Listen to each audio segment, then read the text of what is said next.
to the Book Club Lounge, the coziest corner on the internet for book lovers everywhere.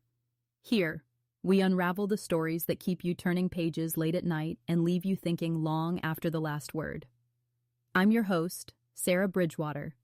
Grab a coffee, settle in, and let's chat. So, today's episode? It's got love, loss, healing, and those summer flings that, somehow, turn into so much more. Oh, and a fair bit of humor along the way, too. But before we jump in, just a quick spoiler alert for you all.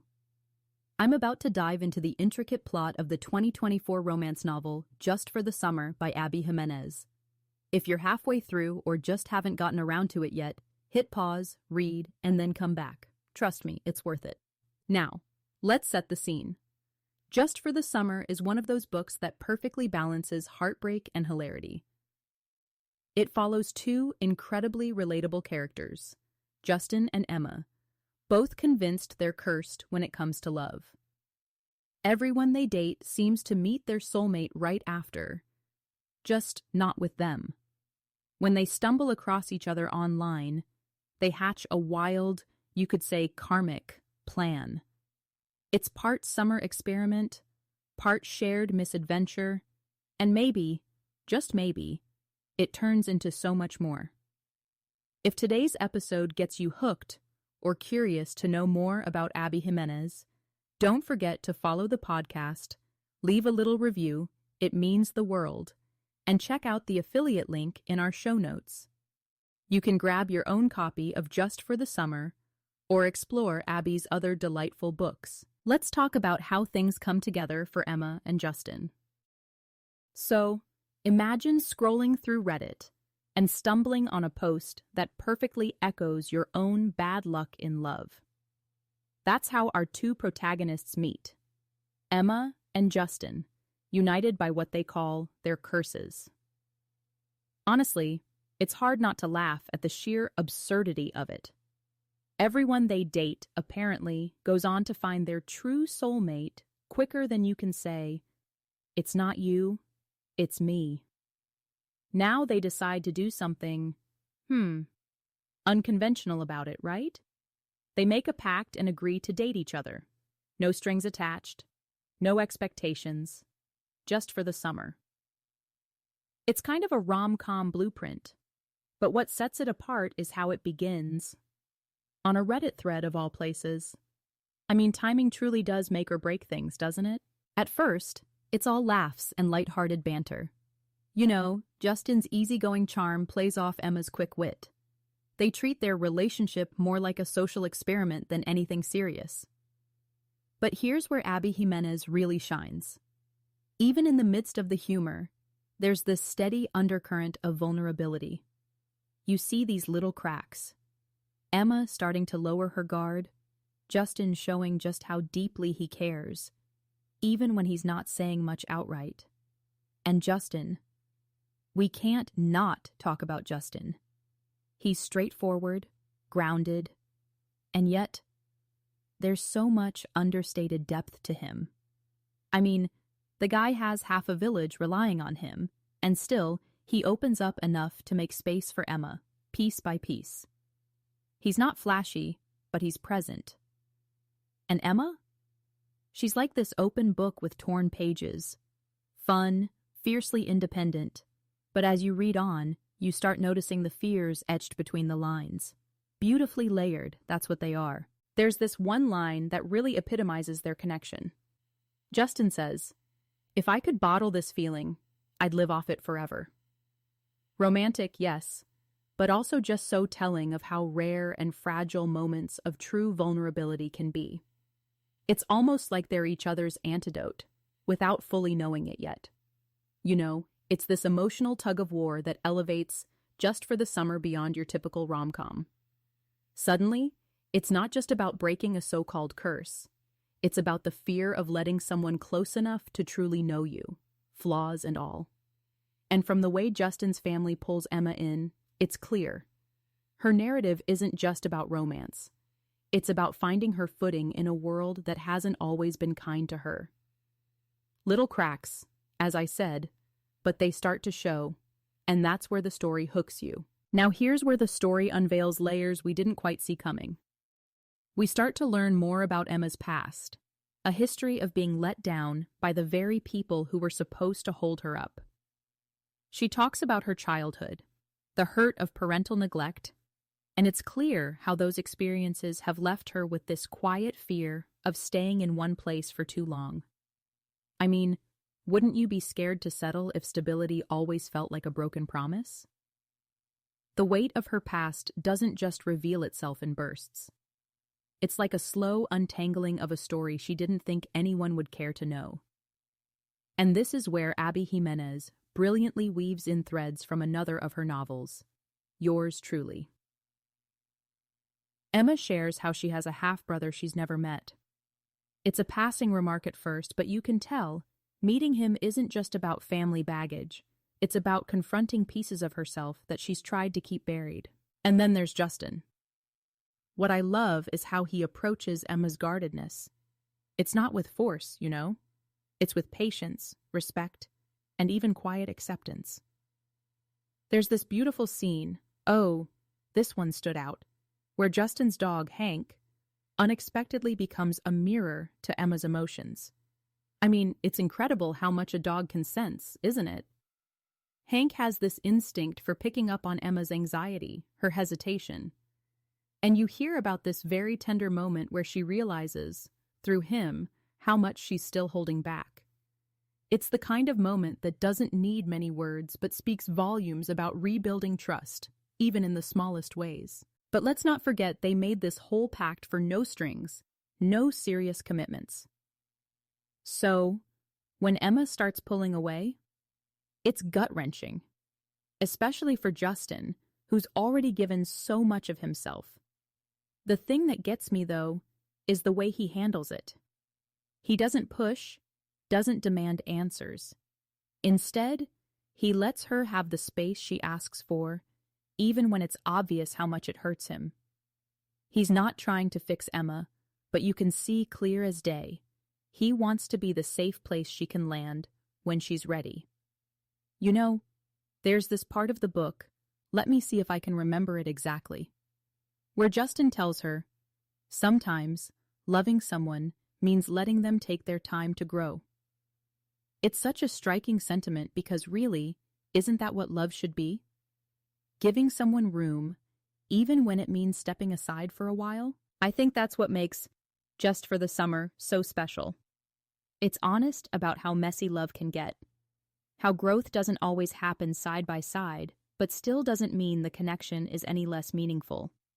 And for Emma, it's about moving beyond the transient life she's clung to, learning that permanence doesn't always have to equal pain. So, let's talk about love and family, the ones we choose and the ones we rediscover along the way. At this point in Just for the Summer, Emma takes a bold step. She reconnects with her long-lost brother, someone she's only ever known in theory, not reality. And here's what moved me. This isn't about instant bonding or a dramatic Hollywood reunion.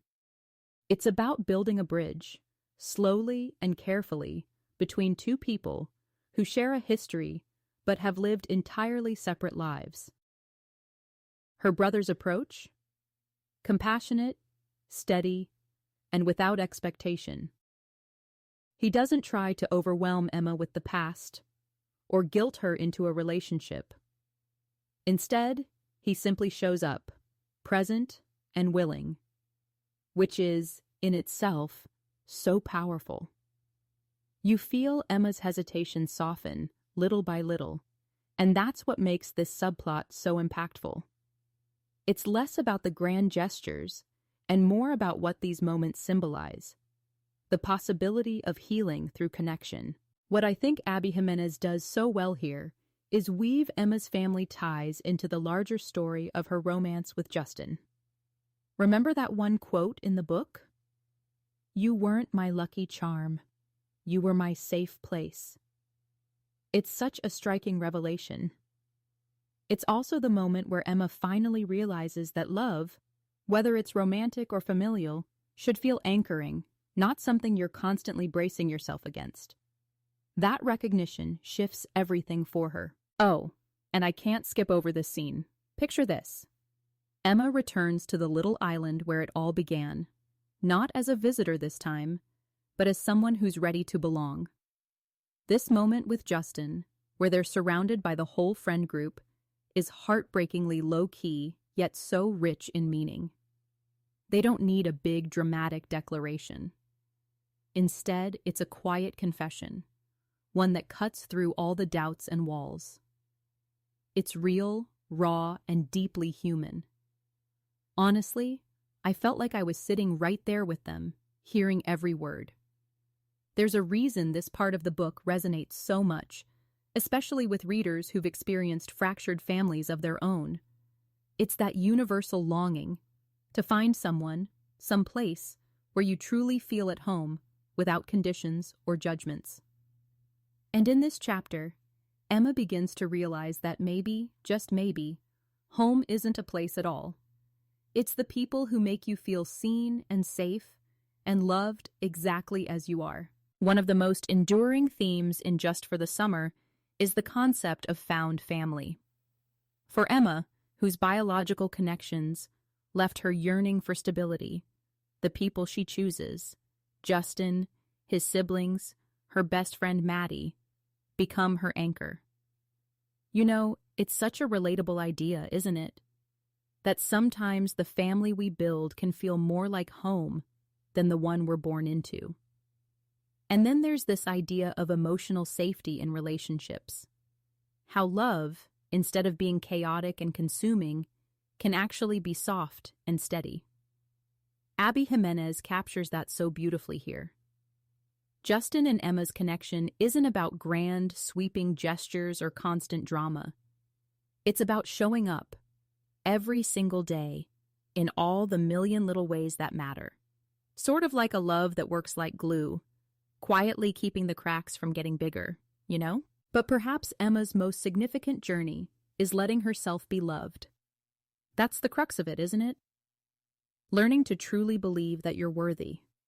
Not just of being cared for, but of being chosen. Not for a summer, not because of a pact, but simply because you matter. This is what Emma's story leaves us with. The ability to move past scars, to let someone in, and to trust that maybe this time, love is here to stay. Of course, Jimenez weaves this emotional depth with her signature humor. The dialogue? Sharply funny. The side characters? Oh, they bring in their fair share of laugh-out-loud moments. At no point does the novel feel bogged down by its heavier themes. It balances the light and dark with such ease, which is why readers gravitate to Jimenez's work time and time again. And speaking of Abby Jimenez, she's not just a brilliant storyteller. Did you know she's a former Cupcake Wars champion? I think that mix of sweetness, literally and emotionally, comes through in her books. Whether it's tackling mental health, family trauma, or the unpredictability of love, her characters are always layered, lovable, and deeply human. That's her magic. And there we have it.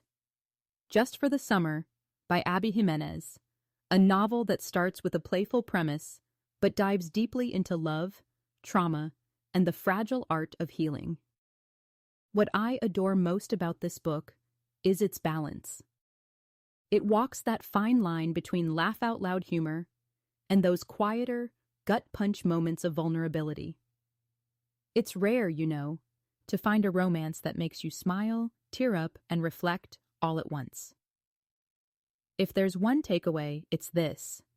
Love isn't about grand performances. It's found in the quiet, steady moments, in the small ways people show up for each other. Like Emma discovering that stability doesn't have to be a scary, unattainable dream. Or Justin proving that real love isn't about fixing someone, but waiting for them to grow at their own pace. Both lessons remind us that love should feel like home. And Abby Jimenez? She captures that beautifully. I'll say this. Whether you're reading it on a beach somewhere or curled up under a blanket, this is one of those stories that sticks with you long after you've reached the final page. It's witty and warm, but it's also a little spark of hope for anyone who's ever felt like love just might not be in the cards for them. And that's a wrap, friends. If you haven't yet picked up the book, you'll find our affiliate link in the show notes.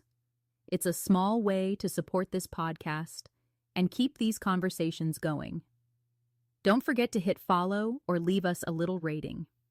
It truly does make my day to hear your thoughts.